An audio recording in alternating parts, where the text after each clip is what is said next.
conectarse a nuestro podcast Fidelis Top Talent. El fin de este podcast es dialogar sobre las mejores prácticas del manejo de talento con profesionales de recursos humanos que tienen como misión transformar el talento de sus organizaciones y de Puerto Rico. Hoy me acompaña el licenciado Ildefonso López. Gracias, Ilde, por decirme que sí y por poder siempre apoyar en todos mis inventos. Pues así, ¿no? Gracias a ti por invitarme. Me gustaría ir, obviamente, contigo, al igual que la primera abogada que tuvimos. Vamos a hablar un poquito de lo que es manejo de talento, pero quiero también entrar en otros temas. Y uno de ellos es que me cuentes, que así tan joven. ¿Qué te cuento? ¿Cómo? Me gustó eso. Lo sé, empezaste bien. Lo sé. ¿Cómo tú has podido crecer dentro de lo que llevas en tus años en el área laboral o en el área, ¿verdad?, legal? Y luego entonces me dejas llevarte a donde quiero llevarte, que obviamente por eso me identifico mucho contigo, porque luego de estar 15 años reclutando, decidimos hacer cosas diferentes y vamos a hablar sobre eso. Así que cuéntame de tu carrera en el área laboral. Pues mira, esto va a derrotar un poco esto que acabas de decir del joven, pero no tengo otro remedio que confesar, que yo me gradué de Derecho en el 87, estuve un año trabajando de oficial jurídico con el juez Negrón García en el Tribunal Supremo de Puerto Rico, que fue una experiencia demasiado aleccionadora para mí. Yo creo que hasta el día de hoy lo que aprendí allí ha sido clave en mi carrera. Y entonces, después de ese año, que es más o menos lo típico que uno trabaja con un juez del Supremo, empecé en la empresa privada, empecé con el difunto bufete Fielder González y Rodríguez, que sabe que ya no está, en aquel momento era el bufete más antiguo de Puerto Rico, de ese tamaño. Y pues ahora ya llevo 21 años como socio en el bufete de Nelly Borges y ahí dirijo el departamento laboral. Muy bien. Y una de las cosas que, como comenté, me encanta, ¿verdad? Y obviamente quizás nos veíamos de muchos años en la industria, pero fue algo que empecé, que no conocía, y obviamente lo primero fue tu libro, donde pues cuando empiezo a hablar contigo veo muchas cosas de las que yo tengo en mi mente, de que quiero hacer pero retando en lo que no necesariamente donde estamos o de nuestra experiencia, experiencia. Así que obviamente pues cuando te certificas con nosotros con iCoach, que Agnes te captura y que obviamente jamás pensábamos, te rapta y que obviamente jamás pensábamos que estaba dentro de tu deseo, no paraste y obviamente, y eso ahí me encanta. Y ahora pues te conviertes en todos los inventos que también tengo, te lo pregunto para ver si quieres seguir. Y ese deseo de aprender es una parte de transformación y muchas veces lo vemos en las organizaciones, pero cuando lo hacemos con uno, pues no necesariamente es igual. Y me encantaría que me cuentes cómo surge ese deseo de hacer el libro, que me imagino que lo has hablado anteriormente, pero me gustaría que las personas que nos escuchan puedan saber, y ese deseo de hacer cosas diferentes. Mira, yo sabía, hacía tiempo que yo iba a escribir un libro. Lo que pasa es que yo juraba que ese libro iba a ser un libro de derecho laboral y leyes de empleo. Que no hay suficientes libros, por no decirte que casi no hay nada, a nivel de libros de texto en Puerto Rico. Eso estaba en mis planes, hacía no sé cuántos años. Siguió pasando el tiempo, la vida va cambiando, las prioridades van cambiando. Uno se pone más reflexivo, empieza a pensar fuera de la caja. Y entonces yo empecé a desviarme un poco de lo que era estrictamente legal, porque a veces yo le digo a mis compañeros de trabajo y compañeros de profesión, que era algo que decía Demetrio Fernández, mira, los abogados se convierten a veces en analfabetas jurídicos, porque de lo único que hablan es de leyes. Entonces yo eso lo he combatido toda mi vida. Si, por ejemplo, la gente con la que uno va a almorzar en la oficina, cuando tú te sientas a almorzar, empiezan a hablarte de leyes o a hablarme de leyes o del caso que está pendiente o del juez de tal sala, yo no voy a almorzar más contigo, porque yo necesito por lo menos ese break. Y si lo único que tú sabes es eso, te encuentras en una fiesta, en un cóctel, y lo primero que te dice, mira, chacho, ayer estuve en la 805, pues entonces se sabe la sala, y yo no sé quién está en ningún sitio, ni me importa. Pues ese tipo de cosas yo tenía que evitarlo. Yo sé, yo no voy a ser así. Y entonces empecé a cultivar un poco áreas del conocimiento que me llamaban mucho la atención. Y empecé a recopilar información, sacar screenshots.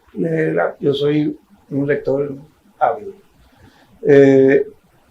Y hace ya como 10 años, un poco antes de eso, descubrí un individuo que se llama Robin Sharma y el libro El monje que vendió el Ferrari.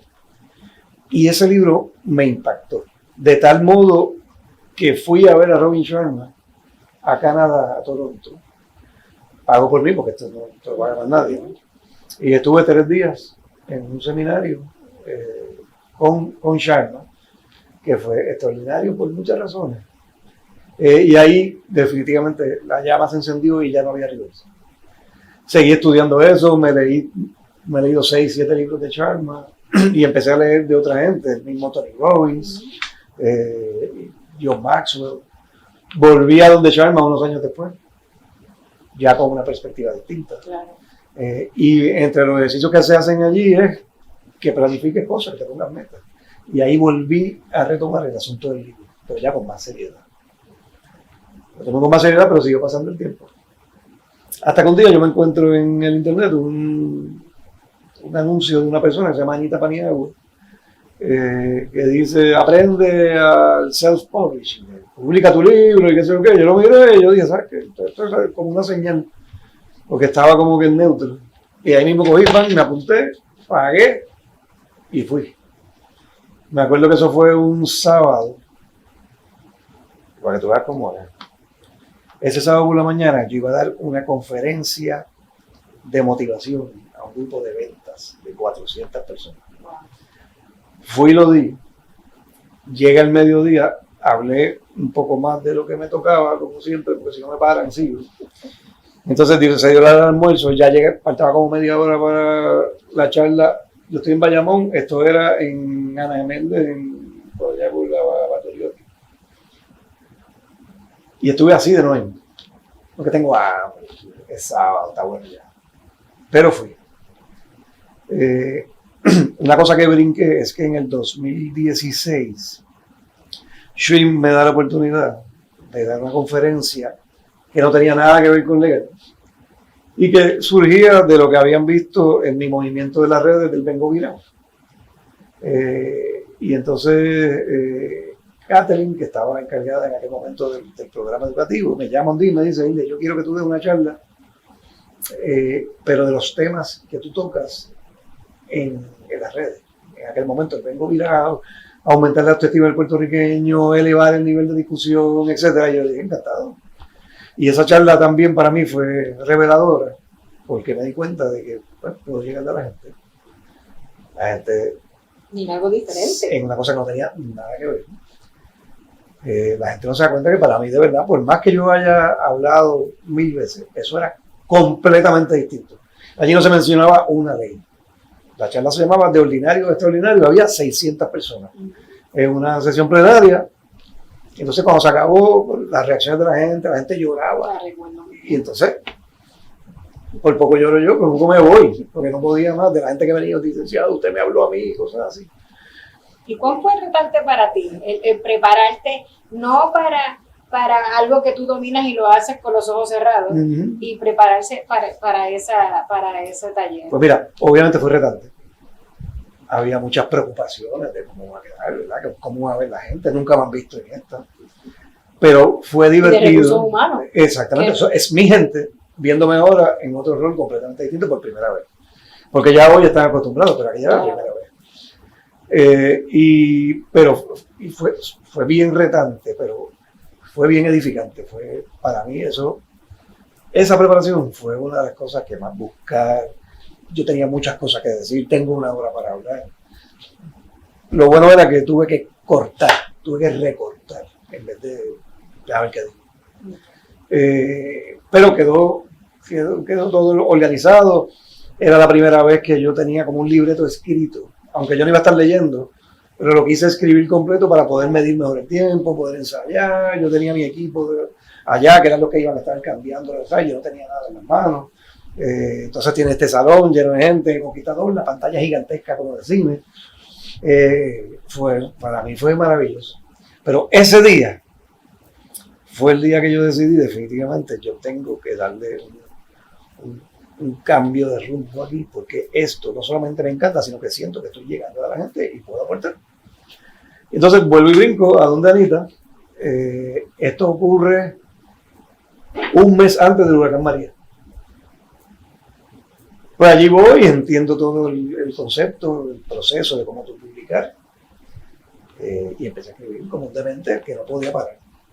Yo escribí en mi casa, obviamente. Pero el libro, el que publicaste. El libro que ¿Y por qué ese tema? Bueno, porque, mira, primero porque no iba a escribir de ella. Yo sabía que yo quería hacer algo en la línea más de liderazgo, motivacional, inspiracional. Entonces decidí que iba a hacer una novela, porque yo no iba a escribir un libro que era capítulo 1, resiliencia, capítulo 2, esfuerzo, capítulo 3. Todo eso sale en la novela a través de los personajes, claro, como tú bien sabes. Pero no iba a ser así. Así que es otro reto. Yo nunca he escrito un libro, muchísimo menos una novela. Pero vamos a hacerlo. Yo escribo mucho, a mí me gusta mucho leer, me gusta mucho escribir toda la vida. Y soy bastante creativo, como tú sabes también. Así que empecé a escribir. Los personajes, yo tenía en mente más o menos cómo iba a ser, pero pasó algo bien interesante ese día. Y es que Anita dice, de las primeras cosas que usted tiene que pensar es, ¿quién es su público? ¿Quién va a leer ese libro? Eso es importante para mí porque en el momento el personaje principal iba a ser un hombre abogado que tenía unas situaciones. Cuando ya hice eso, yo digo, espérate, que mi público mayormente son los profesionales de recursos humanos, la gente de Shrink, que yo no sé cuál es el porciento, pero sabes que es como 75% son mujeres. Tengo excelentes amigas en el área, muchísimos clientes, y era como, espérate, no tengo que cambiar. Y tuve que cambiar ese día, decido qué va a hacer. No se llama Juan, se llama Juliana Guevara, finalmente terminó siendo. Y entonces, pues, me tuve que poner la falda y los tacos, porque yo no quería parecer un hombre escribiendo, ¿verdad?, cosas de mujeres, sino que sería algo desde la perspectiva de la mujer. Y me encantó, yo soy súper feminista, a mí me encanta, mi mamá trabajó toda la vida, mi esposa trabajó toda la vida, tengo extraordinarias amigas profesionales en este mundo de los últimos 30 y tantos años. Yo soy fanático de las mujeres, así que me fue bastante fácil. Como te decía, empecé a escribir en medio del huracán. Nos reuníamos, las sesiones de edición eran en el huracán. Y Anita me decía, no, qué bueno, yo voy para tu oficina porque aquí tengo aire y su casa no. Pero fue un proceso bien interesante, me encantó. Y te puedo decir que estoy empezando a trabajar en el segundo. Eso te iba a decir. Es un secreto, no sabe nada. Y viene el próximo. Sí. Así que casi tengo primicia. Casi no. Ya tengo. Muy bien. Y obviamente luego de eso y ver cómo la gente, luego que me encantaría que me digas, luego que lo leen, que es la perspectiva o la atención del escritor que van a pensar. ¿Cuánta gente te ha dicho, después de tu libro me has transformado y me has ayudado a transformar X o Y ideas, que entiendo que no es el dinero que causa el libro, no escrito todavía, que no es ninguno. Que no es ninguno. El que quiera escribir un libro para hacerse millonario, olvídalo, es otra cosa. Conociéndote lo poco que te he conocido, pero sabiendo que la parte de transformación es para ti importante, ¿has tenido de esas historias que te han dicho, cuál ha sido de las más que te han dicho? Eso, mira, eso es lo que más me lleva. Porque yo nunca he hecho las cosas por dinero. Si hago algo y llega el dinero, lo cojo, porque tampoco es verdad. Pero no es como yo que hacer esto cada vez. Entonces, el libro, no solamente no lo hice por eso, yo sabía cómo es que funciona y no, tú tienes que vender 100,000 libros para hacer dinero. Pero mira, la primera señal de que algo bueno estaba pasando es que yo le doy las primeras 50 páginas a mi esposa para que lo lea. Mi esposa, que a petición mía puede ser mi más dura crítica, le dije, toma y me acribilla, tírame con todo. Entonces cuando en un momento dado yo entro al baño y salgo y ella está en la mesa así acostada, ella tenía esta cara así, me mira, yo estoy saliendo y me dice, mira, y yo la miro y está así con el manuscrito, me hace, esto está bueno. Y yo digo, oh, tiene que estar buenísimo, porque si no me dice que tú estás escribiendo, o sea, sí, que tú eres buenísimo abogado. Así que yo dije, ok, buen comienzo. Qué bueno. Después de eso, yo no te puedo decir la cantidad de personas, y lo tengo medio desorganizado, pero organizado. Mensajes de email, de WhatsApp, de texto, por el Messenger, de gente que me escribe párrafos, de cómo la novela les cambió la perspectiva de la vida y sobre todo las prioridades. De cómo a veces nos fijamos en cosas que no tienen ninguna importancia, cómo sufrimos por esas cosas que no tienen ninguna importancia y la vida nos pasa por la cara sin darnos cuenta. Y de momento ya tienes X número de años, ya tienes madre, padre, a lo mejor abuelo, y tú miras para atrás y dices, ¿qué yo hice? ¿Dónde dejé mi vida? Porque la vida sigue. Y de ahí entonces sigues adelante, pero el título es Un día menos. Esa historia del título es interesante porque la editora, y digo, todo el equipo editorial me dijo, y fue una cosa que dijo Anita ese día, olvídate del título. Ahora no. Tú empiezas a escribir. Y el título surgirá un día en una noche de copas y de discusión y de brainstorming. ¿Por qué? Tiene toda la razón. Si tú le pones título desde el principio, tú empiezas a escribir pensando en el título. Y todo lo que haces, lo haces pensando en el título. Y a lo mejor dice, no, esto no puede ser, deja de fútbol. Y yo, cuando quiero, puedo ser bien disciplinado. Así que yo me olvidé del título. Y un día tuvimos esa reunión y ella, una de las personas del grupo, mi editora, María Angelina Núñez Fidalgo, me dice, tengo el título, mira a ver qué tengo. Vale, un día menos, porque estaba eso en el libro. Y obviamente el mensaje es, y no es una cosa que yo me inventé, todo el mundo habla todos los días, qué chévere, hoy es un día más. Y tú te levantas por la mañana y qué bello, un día más. Es verdad. Pero también es un día menos, porque si ayer no hiciste lo que tenías que hacer, el proyecto que tienes en mente, si no le dijiste a la gente que tú amas que los amas, si no terminaste aquella tarea que tenías que hacer, si no, pues entonces, ahora tienes un día menos para hacerlo. Y de ahí es que surge el título. Y pues, de verdad que ha sido maravilloso.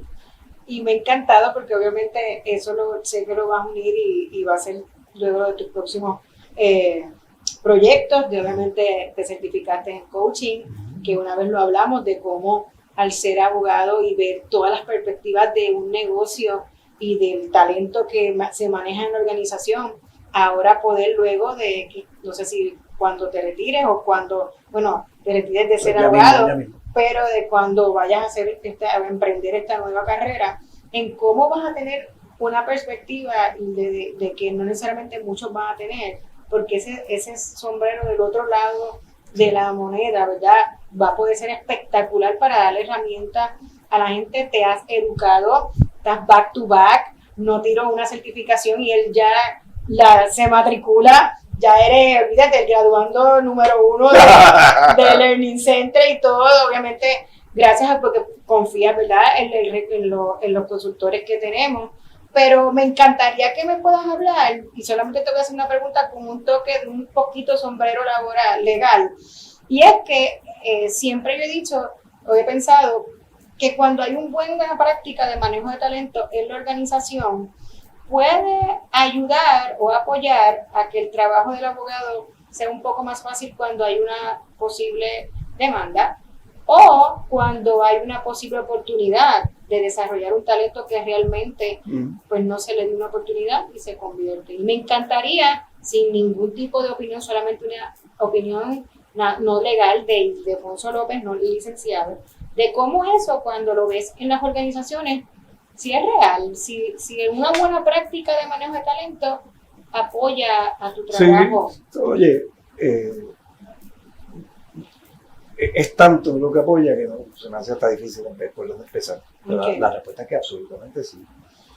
Y de hecho, muchas veces, muchas compañías operan en crisis mode, resolviendo cosas, poniendo curitas, en vez de haberlo hecho bien desde el principio. Y te voy a dar un ejemplo del manejo del talento.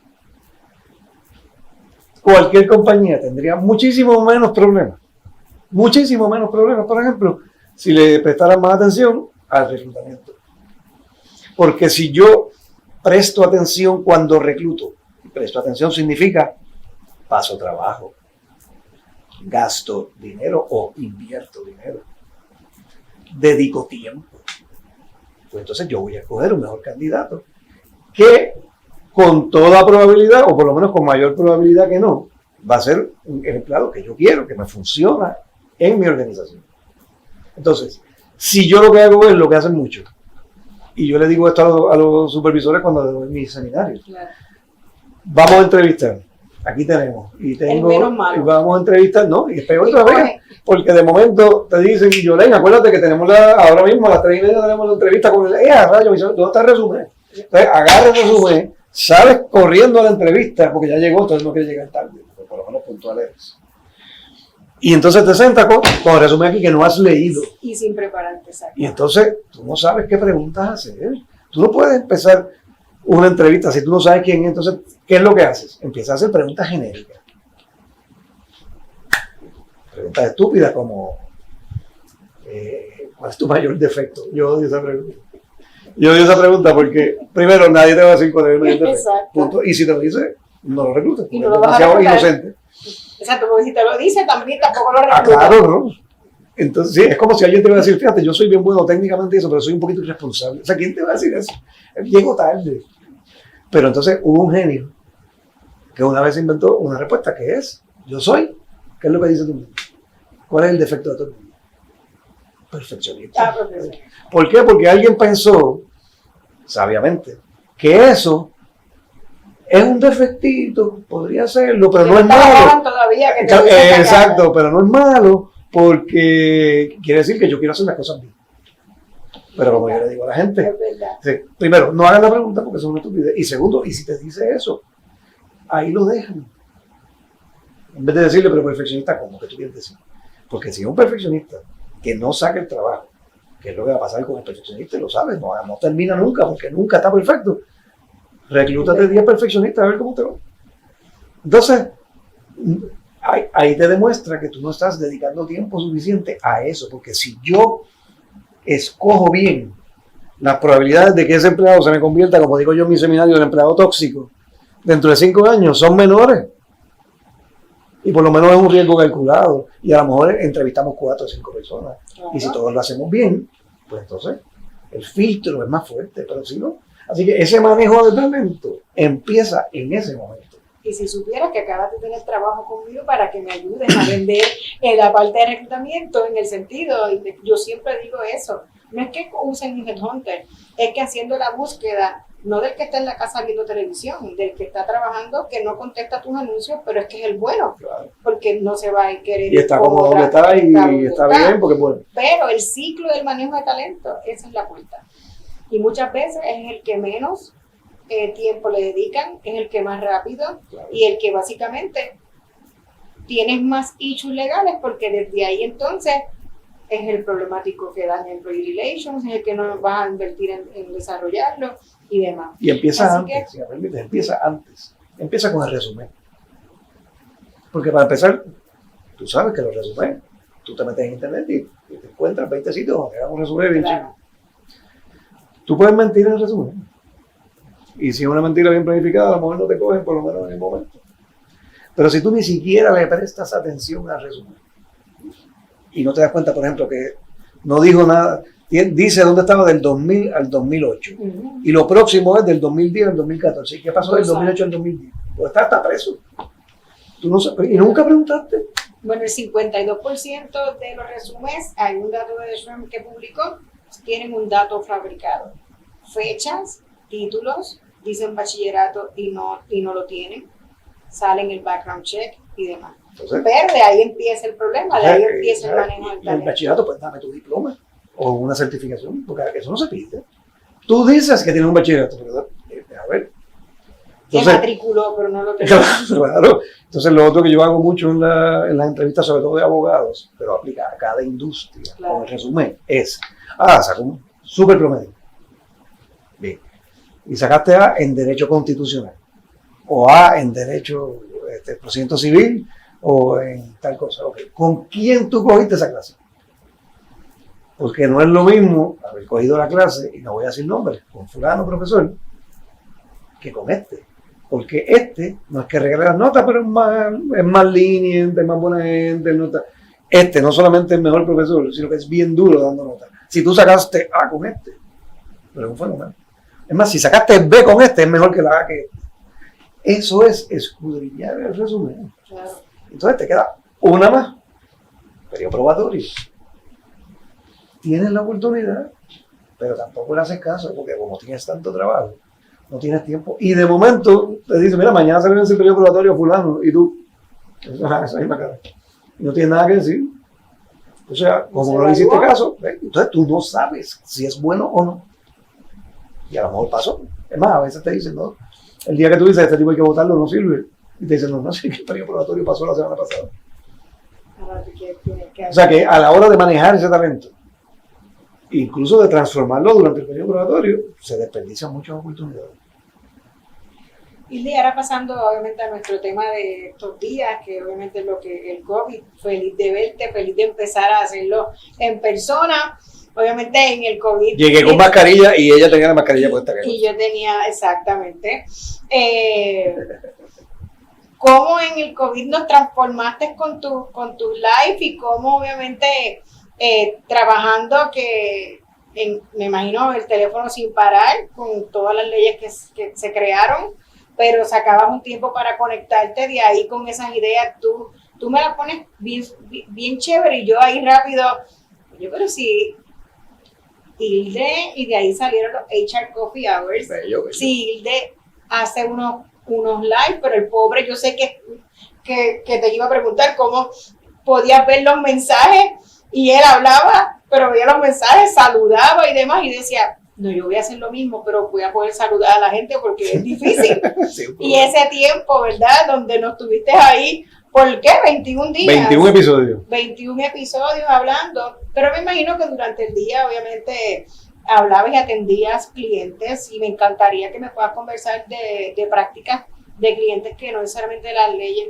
que se crearon han podido favorecer a sus empleados y hayan podido apoyarlos durante este tiempo. Sí. Estos buenos patronos que me imagino que sirven. Sí, gracias a Dios nosotros atendemos varios de los llamados mejores patronos. Claro. Y tú lo notas, cuando el patrono de verdad se preocupa por los empleados, tú lo notas. Y desde mucho antes, no mucho antes, pero desde antes de que se requiriera estrictamente las mascarillas, las sanitarias y todas esas cosas, algunos de estos clientes ya lo tenían. No solamente lo tenían, se lo compraban a los empleados. ¿Cuánto te puede costar una botella de hand sanitizer si vas a comprar 1,000? Sin darte cuenta de que el no hacerlo, ¿verdad? Tiene un problema de engagement, porque obviamente si tú me tratas bien, yo te quiero muchísimo, si me tratas regular, pues y si no me tratas bien, pues yo estoy aquí porque tengo que trabajar. Claro. Y eso tiene un efecto en tu compañía. Yo vi mucho, yo te diría que lo más que me llamó la atención, en varias compañías, apoyo psicológico. Porque en uno de mis lives, que los menciona, yo mencioné algo que había leído, que es que esa frase, estamos todos en el mismo barco. Pero ¿sabes qué? No. Estamos todavía, pero sobre todo en aquella época de encerramiento total, estuvimos todos en el mismo mar, pero no en el mismo barco. Había gente en barco, había gente en lancha, había gente en yola, en canoa, había unos nadando y otros que estaban a punto de ahogarse. Porque no es lo mismo tú estar en un apartamentito de 2 habitaciones con 3 hijos entre edades de 10 y 4 años, probablemente sola, pero puedes añadirle a tu mamá o a tu suegra y a algún esposo o algo del estilo, que estar en una casa con patio y piscina. Entonces, es totalmente falso y es una falta de respeto decir que estamos todos en el mismo barco. No, tú la estás pasando como la está pasando aquel. Y eso sin entrar, no he entrado en cuestiones de dinero y filas y desempleo, solamente estoy hablando de físicamente. Entonces, mucha gente, contrario a lo que a veces se piensa, entró en crisis emocional. Eso no se ha hablado mucho, pero por lo menos la experiencia de nosotros en la oficina es que hubo muchos casos de gente que ya, fíjate qué cosa, de gente que ya sabíamos que tenía una historia, pero en muchos casos nuevos, gente que se deprimió durante la cuarentena, porque no podían salir de su casa, no podían ver a su gente, no podían compartir con los compañeros y para colmo, no tengo trabajo. Entonces mis hijos están aquí, porque tengo, como mencioné, muchas amigas en el área de recursos humanos que tú las conoces, que tienen hijos pequeños. Entonces estaban trabajando, algunas de ellas con su propio negocio, con hijos pequeños de 7, 8, 9, 3 años, tomando cursos online, para que al final es casi como si lo tomaran ellos mismos, para entonces hacer las asignaciones y mientras todo eso pasa, está trabajando y contestando consultas a sus clientes sobre el tema del COVID. O sea que de verdad fue una época, y digo fue porque yo creo que ha bajado un poco, ¿verdad? Ya estamos saliendo más, hay que tener mucho cuidado, pero vamos, estamos saliendo más. Pero fue una época bien difícil y para todo el mundo no era igual. Y entonces te lo voy a poner todavía más complicado. Piensa que las mujeres, y los hombres también, pero la mayoría son mujeres, que son mujeres maltratadas en su casa. Están encerradas 90 días con el agresor. Y en estos días que estábamos preparando para los de escape, el anuncio, Yadira nos decía, piensa en los niños que son maltratados por sus padres, que llevan 90 días encerrados con la persona que los maltrata. Así que imagínate tú la gama de posibles problemas emocionales que hay en la sociedad ahora mismo como producto de esto. Y esas compañías que pusieron énfasis particular más allá en lávate las manos y ponte la mascarilla, en esa parte, los programas de asistencia al empleado, gente que trajeron gente de fuera para lanchar la conferencia, aunque sea por Zoom, a mí me pareció que era de lo más importante. Y aprovechemos el de escape. Hablamos de escape.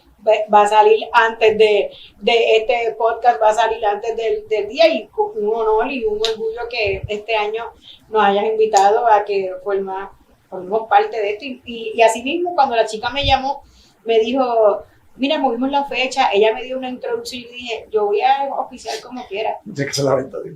No, y ella, pero me encantó porque me dijo, ahora con esto que está pasando, ese mismo que me comentaste, y es verdad, y decía, Dios mío, es verdad, esos niños que escapaban a sus escuelas, entre comillas, y obviamente, claro que la organización está ahí, le dije, cuentas conmigo igual, porque es cierto, hace falta como quiera, y obviamente este año cambió el formato para que básicamente necesitamos que más gente confíen en que ya no vamos a estar enfrente, ¿verdad? Que es lo que nos acostumbramos día a día de ver los talleres en persona, pero se ha trabajado algo súper profesional, sí. Y de que básicamente sé que va a poder verlo las personas con detenimiento, que no necesariamente allí en vivo no lo puedes dar play, no lo puedes parar a los 4 allí y ver y escuchar. En mi caso yo lo veo así, de que voy a tener más tiempo para verlo, entiendo que va a estar unos días o la persona se conecta en ese momento. Se conecta en ese momento y tiene un link y puede verlo. Y lo puede ver.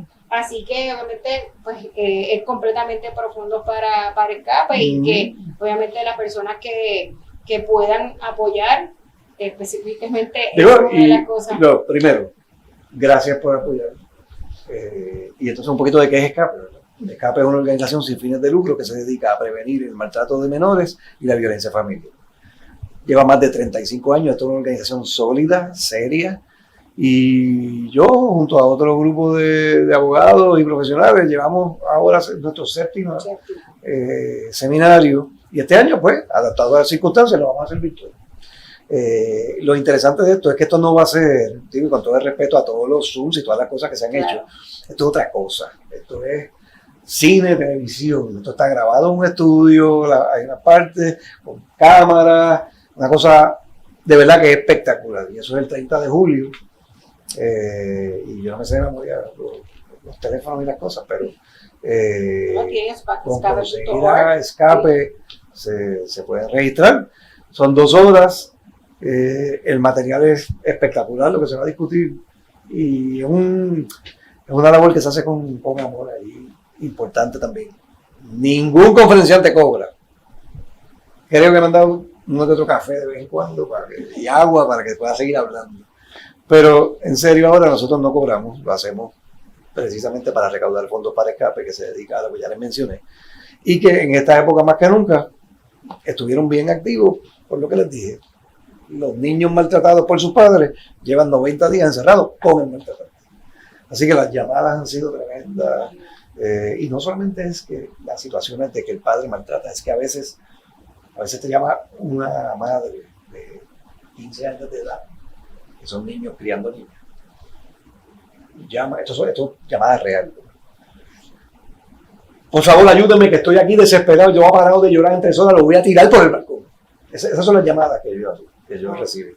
Y a ese bebé que iban a tirar por el balcón es el que Escape salva. De eso es lo que estamos hablando si usted se registra para dejarlo. Aprende un montón y coopera con Escape. Y que todos los fondos son para salvar todo, casi, me imagino, operacionalmente directo, una sí, porción. Directo. Pues, mira, lo lindo, medio cínico este año, es que como no es en el centro de convenciones, donde usualmente metemos 600 personas, pues no tenemos el gasto del centro de convenciones. Obviamente el seminario es más corto, más barato, pero pues tenemos menos costos, así que si usted se apunta y registra mucha gente, va a ser un éxito para Escape de nuevo, y le damos ese respiro que hay, porque ya no hay dinero en el gobierno para esta organización. sí. O sea, esto es decir que pueda. Nosotros pues hacemos lo que podemos. Y te digo, gracias por hablarme de la organización, y yo había ido los 6 años anteriores, así que me encanta porque nos unimos muchas compañías oficiales. Y dándole un twist, irle a la parte personal, ¿cómo haces un balance entonces de escribir el libro, tu familia, el bufete, Escape y todos los otros organizaciones? Todos los inventos. Que estás en ahora PRL, SRAM y demás. Haces ese balance de... Pues mira, yo creo que lo primero es entender algo, que el mito del balance, tú no estás balanceado, tú estás a propósito desbalanceado. Para que tú aprendes a manejar el desbalance. Pero eso de que estás balance, que si hay 5 bolitas y todo, eso no sirve, eso no es verdad. No es que no sirva, es que no es verdad. Entonces, sufren más tratando de lograr ese balance. O sea, que si la cosa espiritual, la cosa física, claro, la familia, el amor, y todo tiene... No, o sea, tú no vas a descuidarlos, o por lo menos no vas a abandonarlos, porque a veces se descuida un poquito. Claro. Pero el asunto es que tú entiendas que cada cosa tiene su momento, y sobre todo, y es parte del mensaje de un día menos, nosotros tenemos mucho más tiempo disponible del que usamos, porque perdemos una cantidad de tiempo horrible. Para empezar, con el permiso de los dormilones, si tú te gusta dormir y de momento son las 10, 11 de la mañana, pues ya perdiste, ya es mediodía, ¿qué vas a hacer? Levántate y almuerza. Pero elimina eso, aún los que estamos mucho tiempo despiertos, entre ver televisión, meterse en las redes sociales, chequear los mensajes, estar pegado al teléfono, tirarse como una batata en el sofá. Cuando tú vienes a ver, tú dices, wow, por lo menos 3 horitas hoy perdí. Y eso es lo que hay que evitar. Y en la medida, como tú estás todo el tiempo inventando, tú no tienes ese problema tan grande. Porque me sentía mal cuando hablabas de la serie y yo, ¿qué pasa? Tampoco. Pero hay tiempo para todo, o sea, y la he visto, es una cuestión no de uno decidirse. Claro. Pues sí, en efecto, mucha gente me pregunta, ¿pero cómo tú podías contestarle preguntas a tus clientes sobre el COVID y la madre de los tomates? Y entonces después, por la noche, leer, y entonces, oye, me tenía que preparar para el live, porque eso tampoco uno se siente allí. Hay una responsabilidad, ¿verdad? Claro. Y la verdad que fue fascinante, de verdad, pero hay tiempo. Es organizarte. Y dejar de sufrir por el asunto del balance absoluto, que eso no existe. Para terminar, háblame o dime, ¿qué significa para ti la palabra manejo de talento en una sola palabra? Creatividad. ¿Y por qué? Pues porque cuando estás manejando talento estás peleando con seres humanos, que es la parte que más me gusta de lo que yo hago. Yo no brego con un contrato, y con todo el respeto que hacen eso, ¿verdad? Un contrato millonario, está peleando con chavos. Yo creo con seres humanos. Aquel es muy feliz en su vida. Esta mujer es maltratada. Esta es divorciada, tiene 3 hijos. Este se radicó quiebra. Este tiene la mamá enferma. Todo el mundo tiene una particularidad, no hay dos iguales. Entonces, para tú poder manejar ese talento, tienes que ser creativo a la hora de tomar decisiones con respecto a esa persona. Por eso que te digo creatividad sin titubear. Espectacular. Gracias, Hilda. Gracias a ti por la invitación. Gracias de verdad por tu tiempo, porque me enseñas, porque me coaché, me mentorea. Me coacheas también ya. Ya te puedo coachar. Pero después que ya no me puedes cobrar cuando empiezas a cobrar, ya lo sabes. No, está bien. Gracias por tu tiempo y quiero invitarlos a que nos busquen en nuestras redes sociales como Fidelis Talent Solutions en Instagram, Facebook y en LinkedIn. Y nuestro podcast lo puedes encontrar en Spotify, YouTube, Apple Podcast y Google Play. Nuevamente, gracias. A ti. Mucho éxito. Y ya nos estamos viendo en otro evento. Así es, bueno. Gracias por confiarnos. Siempre.